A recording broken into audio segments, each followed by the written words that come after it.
Good afternoon, everyone. Obviously, we're heading into the holiday season, and at our lunch today, Chuck Grassley received a brand new green sweater, which hopefully you'll get a chance to see before the holiday season is through, and if you do, it probably means we've been here way too long.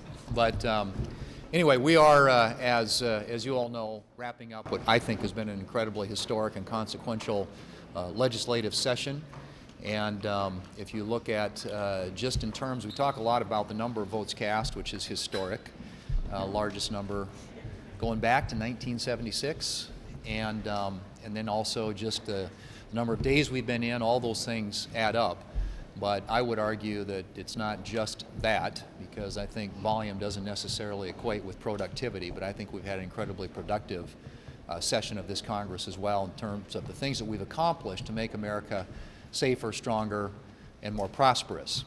Of course, as you all know, the One Big Beautiful Bill had a number of things in it on the tax side, things that American people are going to benefit from, whether it's no tax on tips, no tax on overtime, reduced taxes for seniors on Social Security, whether it deals with the taxes on the expanded child tax credit, standard deduction, making permanent the rate structure on the business side, all the business tax provisions that are going to incentivize investment in this country and create those good paying jobs that keep our economy growing and expanding. So we're very pleased with the things that were accomplished as a result of that. And I would also say when it comes to keeping the country safer, we haven't had in this last year a single illegal immigrant admitted into the country. And we made a big investment in the border wall, fully funding the border wall. We've made a big investment in national security at a time when we live in a very dangerous world. Energy independence was a priority, as you know, on the One Big Beautiful Bill. And obviously newborn accounts, you can go right down the list of what I think are very consequential accomplishments in things that are going to benefit the American people for years and years to come. So we are very pleased about how things have gone. You add on top of that, we're going to have over 400 nominees confirmed by the end of the year, which is way ahead of the previous two administrations. And if you look at the number of Congressional Review Act resolutions of disapproval, repealing burdensome, I should say, Biden regulations, we have, I think, now passed 24 of those, and 22 have been signed into law. So a lot accomplished, but we aren't going to rest on our laurels around here. We're going to keep our foot on the gas, and as we think about next year already, we're working to put together an agenda that we think will continue to build on the success of this last year, but also set us up for success in 2026 and make sure that the American people, that we are doing everything we can to deliver on our promise to make this country safer, stronger, and more prosperous. And it's all about safer streets. It's all about more money in your pockets of the American people, and it's all about new opportunities for the American people to get ahead. So that'll questions, yeah. Good afternoon. Nothing's going to get done on health care now, right, this year? And what makes anyone think, based on the experience last week, that anything could get done next year, especially considering that this is always one of the most nettlesome policy issues in the building?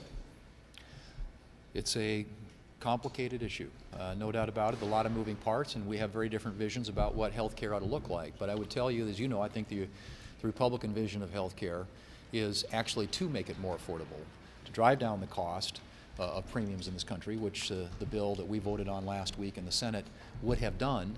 And in the contrary view of that, the Democrat proposal, as you know, that was voted on, was a simple extension of a program that is rife with waste, fraud, and abuse, and extends a program at a cost of $83 billion to the American taxpayer, and continues to drive premiums higher and higher and higher. I mean, our views on health care and the Democrat views on health care are very different.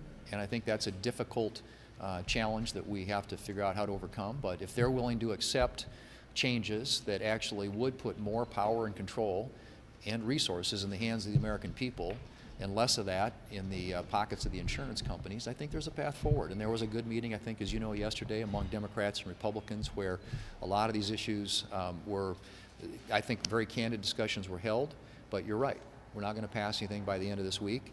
But I do think there's a potential pathway in January if Democrats are willing to come to the table on things that actually will drive down the cost of health care. Given the difficulty of getting through the amendment process, particularly with the air safety issue over national, can you avoid this NDAA going back to the House, number one? And number two, when you look at the NDAA and the time it takes to bolster our shipbuilding capacity to get planes delivered, are we up to snuff when it comes to dealing with the rapid military buildup by the Chinese military?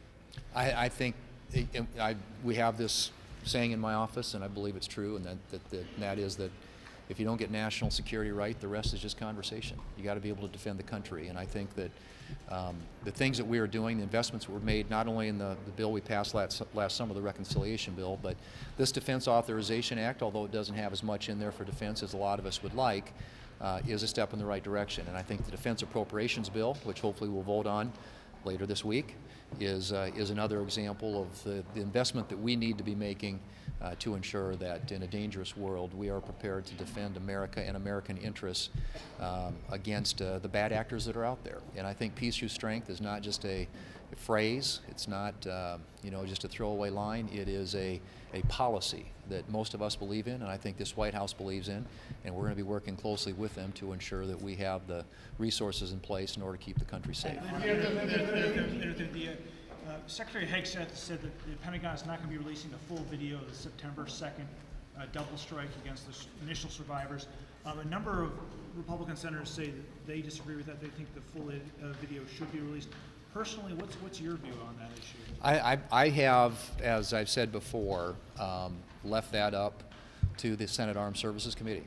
We have a committee that has jurisdiction over all things pertaining to national security and an intelligence committee as well, both of which have, I think, great insights into how best to handle important, sensitive information like this. And so I'm going to trust their judgment on that. And I encourage you to take it up with Chairman Wicker, Chairman Cotton, or others who are on those committees and who have seen and will see most of that information. Keeping with their calls to return to civility and lower the temperature in politics, do you think the president should retract the statements he made about Rob Ryan that have been widely criticized on both sides of the aisle? Look, I have answered that question. You guys have been posing that for the last couple of days. All I can say is my view of it. I can't speak for what the president has said. What I can tell you is I think it was a horrible tragedy. Just tragic loss of life, a story which continues to unfold, and all I can say is that my sympathies and condolences and prayers are with the family and with their friends. Thank you all very much.